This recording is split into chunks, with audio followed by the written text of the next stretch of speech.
What a fantastic spring day out here in Eastern Ontario. Early spring day. It is about 15 degrees. Don't know what Hey everyone, welcome back to the Woodland Reboot. It's Peter here at the Reboot. I want everybody to put on their time travel hats today because we're going to go back a couple months. You can see there I have the Ford 9N out. Tires are nice and muddy. I've got a couple things going on with the Ford 9N, but they're not for today's video. You'll see that in the coming weeks. Time travel, if you guys can remember, I did an unboxing for my solar panel kit a couple months ago. Since that time I've been quite busy in terms of getting some electrical power ready, up and running for my two buildings here. One being the cabin, transforming from a tool shed to a cabin, and of course the other one being the big pole barn that I've built. You can check the links above to see the construction projects on those two buildings. But in terms of the work that I was talking about, that I've been busy with for the last 2 months concerning the installation of some electrical power for these two buildings, what I've done is, as you can see, bit of a spoiler alert before I show you, I've got panels installed on the roof. These two fantastic solar panels right here. Underneath there, I've installed an inverter, a charge controller, and a battery meter in a panel on the wall in the back of the lean-to on the side of the shed building. You guys have seen the video where I wired the cabin. I've dug the underground trench to code, allowing for the connection to go to the pole barn. And also in this video, you're going to see that I build a battery box, part of the solar power generation system. So that's what this video is going to be all about today. It's about the installation of those solar panels, the equipment that goes with it, the trench underneath, and the battery box. And you're going to see how I am providing some basic electrical power to my buildings and to this larger pole barn here for the time being. Future video, I'm going to talk about how I provide the rest of the power to this building and why I chose to go this route and not bring in power from the main road.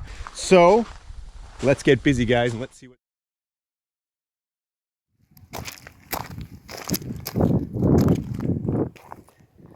Starting to put some wiring in here at the Woodland Reboot. I've got a trench dug. Gonna have some solar power up top, across, and into the red barn. I have the correct cable that's rated to be underground and possibly get wet, encased in a 1-inch conduit pipe that is roughly 18 inches underground, encased in sand with pressure-treated lumber on top, and then the gravel. I made a pilot hole from the inside that I could see on the outside.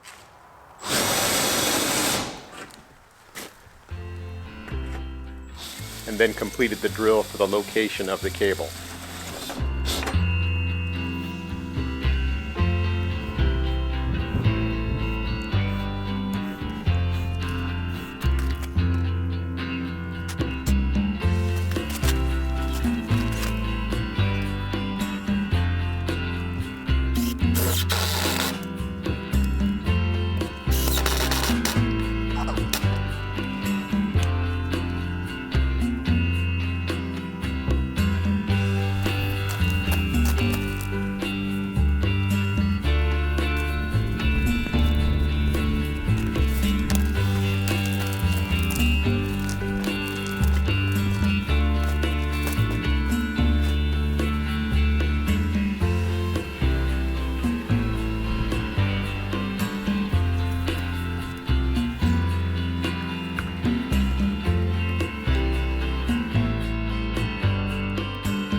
All the steps were repeated on the other side.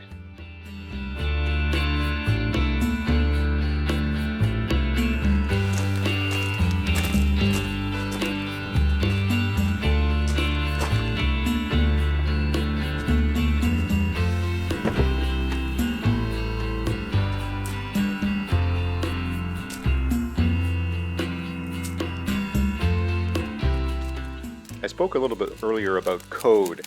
Code, in terms of what I'm doing here, is essentially for a roadway or a pathway on your property. This is neither a driveway, a pathway, or a roadway on my property. My truck and or tractor might come here once a year, and the code that I'm talking to is to prevent the cracking or destruction of your electrical wire due to weight and or freezing. So in my opinion, I don't want any problems in future, so maybe going or doing a little bit overkill on something like this is well worth the effort.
Alright, we're going to straighten that up and lock it down when we get it in place up top. But that's going to be anchored down. Panel will go on this. That's pretty strong.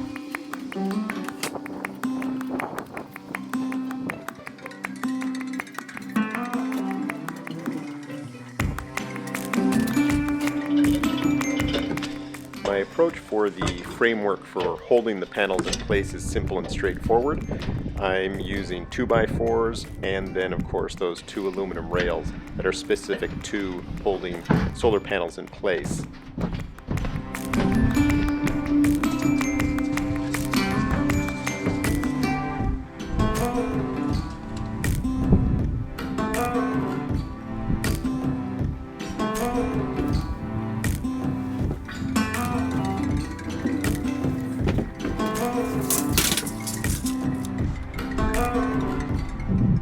I'm using structural screws that go directly into the frame of the shed.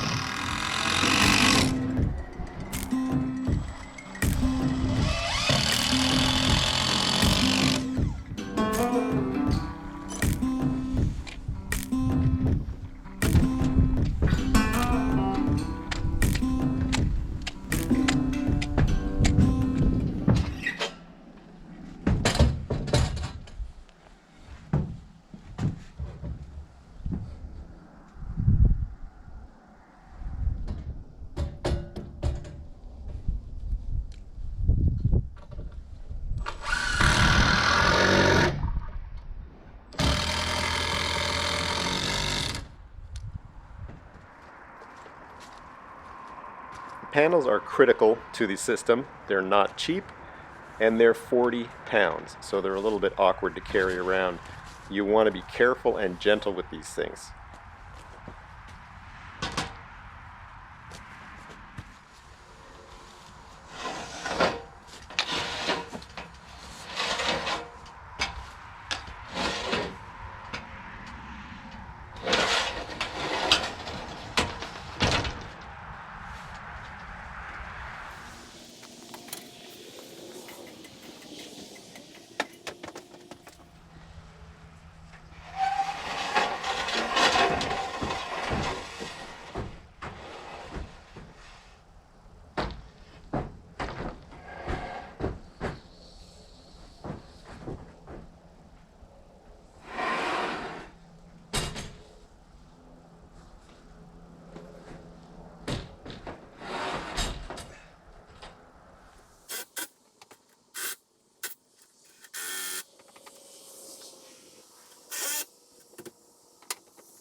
tooth there. I Wow. might be able to get the other one on.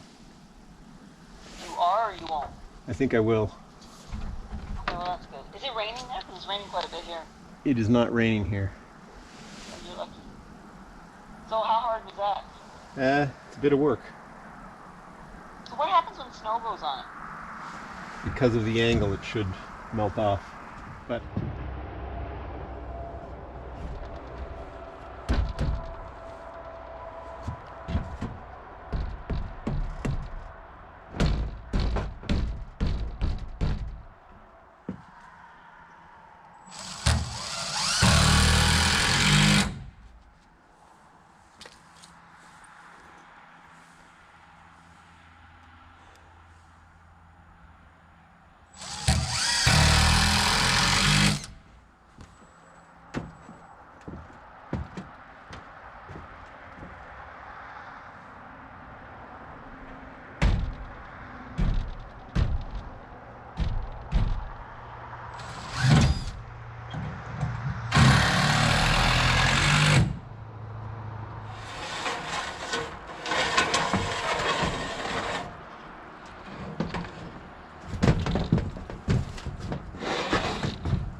that is good and solid, everyone. Gonna put several structural screws deep into the frame of the building.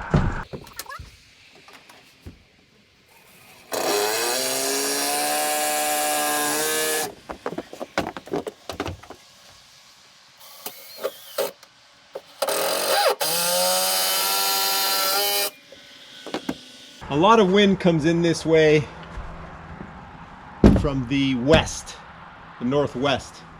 And so what I'm going to do is probably put very basic wind bracing that stops the underside from being hit over here. No rush, I'll get to that in the next few days. But yeah, that'll limit the amount of wind to come racing in behind the panels. All right, so that's easy access to get to the cords there.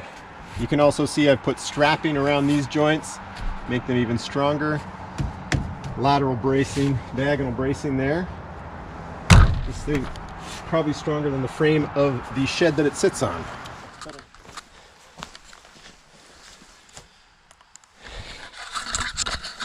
All right, let's get this underway again here.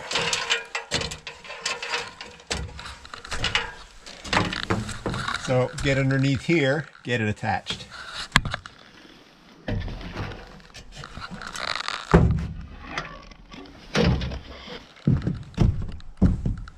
little bit of snow up here today.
The lean-to, as you can see, is neither heated or insulated.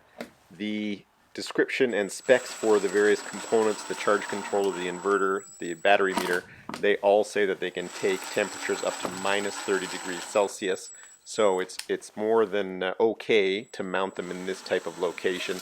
Probably the concern I have is that perhaps some critters could get in here and at worst chew up some of the cables. So far so good though.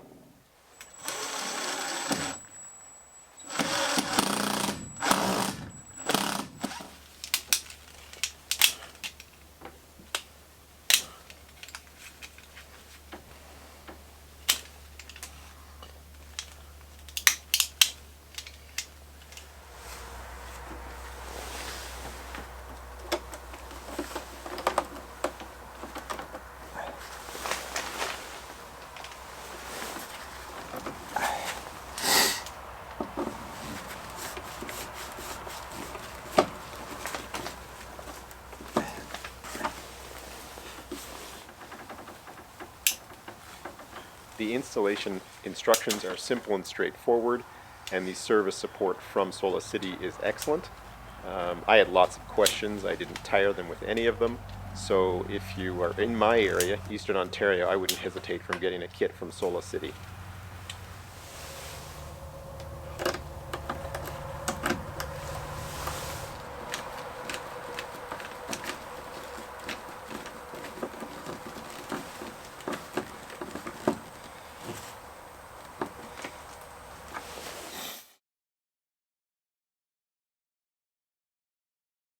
These are the 4 6-volt batteries that come with the kit, and the component or element of this kit that could suffer damage from extreme cold temperatures, minus 30, minus 20 and worse, could be the batteries. Now the batteries, as I understand it, generate a basic level of heat themselves, so by putting them in an insulated box, you go a long way to ensuring that they won't be harmed in any way when the temperatures drop in my part of the world.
This insulation slides.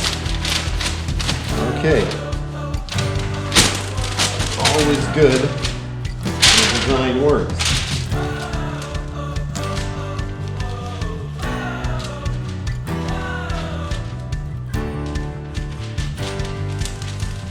You know, here in Eastern Ontario, everyone, the temperatures can get down to minus 30 degrees overnight for parts of, I would say in January and February.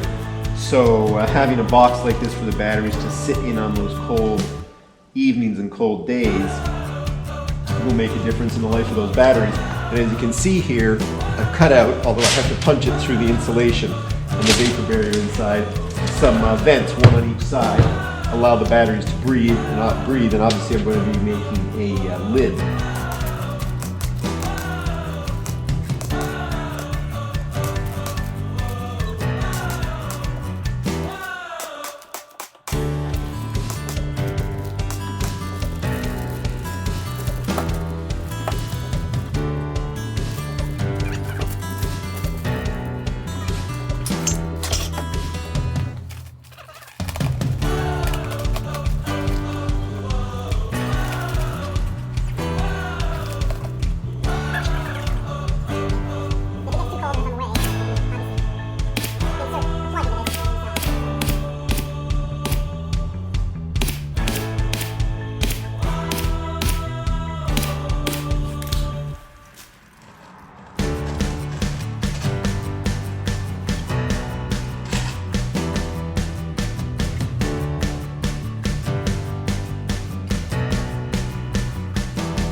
Thank you for dropping by today to check out what I was doing here at the Reboot.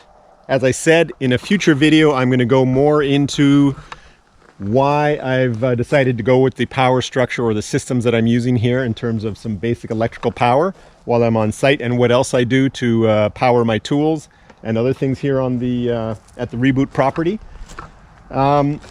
And that's all. So enjoy these early spring days, and I hope your weather is as nice as what we're seeing here in Eastern Ontario. Take care, everyone.